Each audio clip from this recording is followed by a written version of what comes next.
So in this segment, we're going to be discussing Nigel Farage saying Brexit is a failure, and I think it's quite interesting that he's come out. He's come out now and he said it, because a lot of other Brexiteers are saying it, that Brexit has failed. Some of them are being very open about this, and so it's important to look at why, especially with an election coming up next year. Farage, who still works for the Reform UK Party, but he's not leading them. It'll be Richard Tice, which I'm pretty happy that Farage isn't running as leader, and I hope he doesn't, because he's a much stronger candidate than Richard Tice. So let's have a listen to what he's got to say here on Newsnight, and then discuss a couple other things. Question: 53% of people say it was wrong to Brexit. That was a poll last month. Around 1 in 5 Leave voters regret it. The OBR forecasts a 4% hit to the economy over the medium to long term. Don't make me laugh on that. Hang on, yeah. that's... I mean, it's true. They're talking about £100 billion a year for over the medium term, I think. So, the idea of scoffing at that is ridiculous, especially when we can see it. The economy is struggling massively in terms of, it's not in decline, but it's not growing at all. We're at zero last time I checked. 40 billion in tax revenues. The UK economy is the only G7 economy not back to its pre-pandemic size. Business investment... And that's important, because these economies reached back to their pre-pandemic size, I think, about 6-7 months ago. Like Germany and Italy, which would have been impacted more by the Russian invasion of Ukraine. So the fact that we're still not back yet is really bad. Has lagged behind comparable economies. Economically, the UK would have been better staying in, wouldn't it? I don't think that for a moment. But what I do... it's true, it's facts. Let's be honest, that's facts. Based on all that? But what I do think is we haven't actually benefited from Brexit economically when we could have done. What Brexit's proved, I'm afraid, is that our politicians are about as useless as the commissioners in Brussels were. We've mismanaged this totally. That's pretty much nonsense. The role of EU commissioner is really there to act in the member states' interests. That's one of the things that the negotiators do, and the argument that they've been as useless. The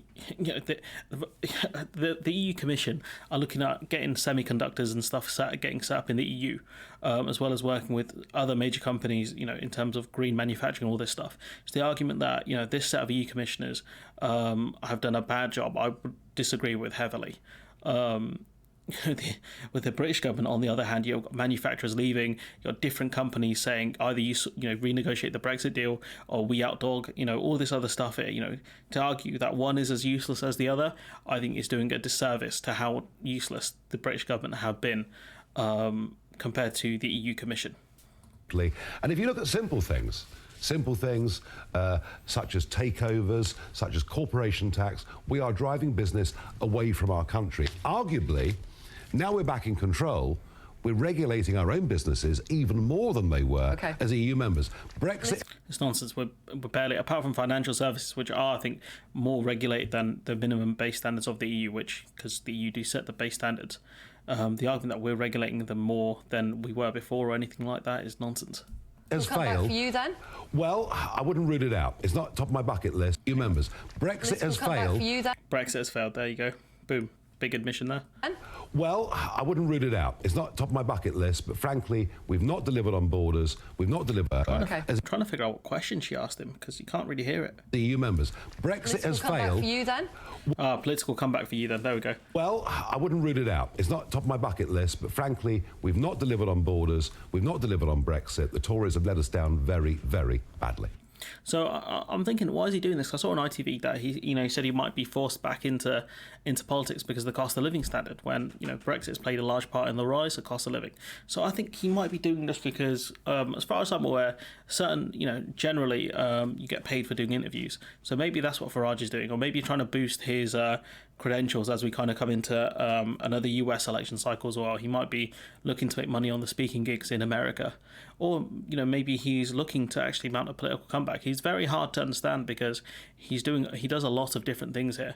But the fact that he ruled out kind of being in frontline politics not too long ago, he said he's not going to lead the Reform UK Party, is weird. And that's what makes him a hard person to understand. But I think what he's going to do here, he's setting himself up and the other Brexiteers to push the stab in the back theory. And that's something we've spoken about a good few times here in the context, I think, of Farage, but in the context of certain Telegraph writers who say that Brexit has failed and the Tory party need to be, essentially burned down for it. They need to be punished electorally.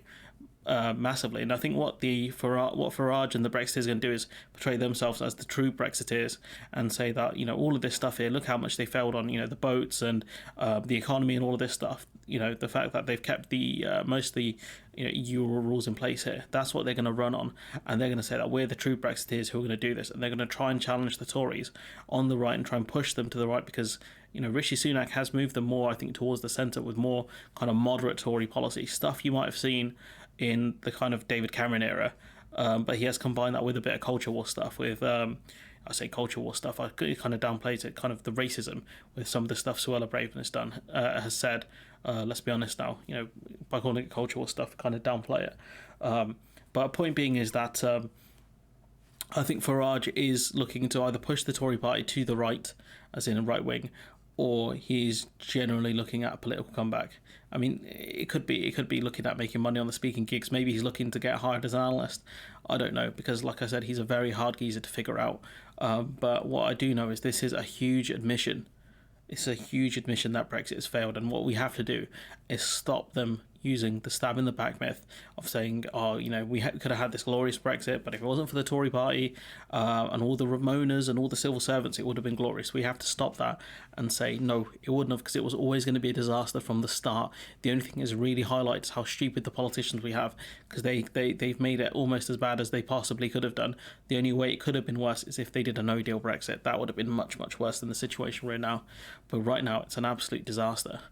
An absolute disaster. And he's right, we are chasing away business and things like that. But when you look at the corporation tax and other G7 members, our corporation tax is still lower than the other a lot of the other G7 members. The only difference is that we're making it much harder for them to invest here because they don't have staff. We have a massive staffing shortage in the UK.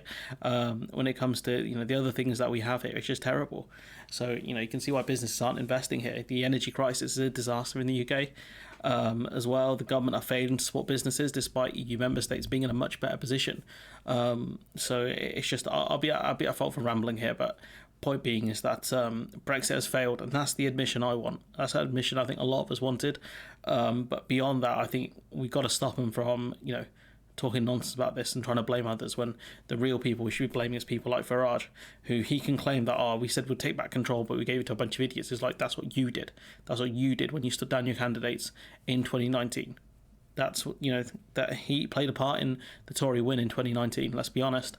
And so you gave the power to a bunch of clowns, and so the Brexit consequences are on you, big man, as well as those people. I got nothing much more to say apart from the fact that he's admitted it at least. Let me know what you think in the comments below. Like, comment, share, subscribe. Support the channel on Patreon if you can. Hopefully Farage doesn't mount a political comeback. And I'll catch you in the next one.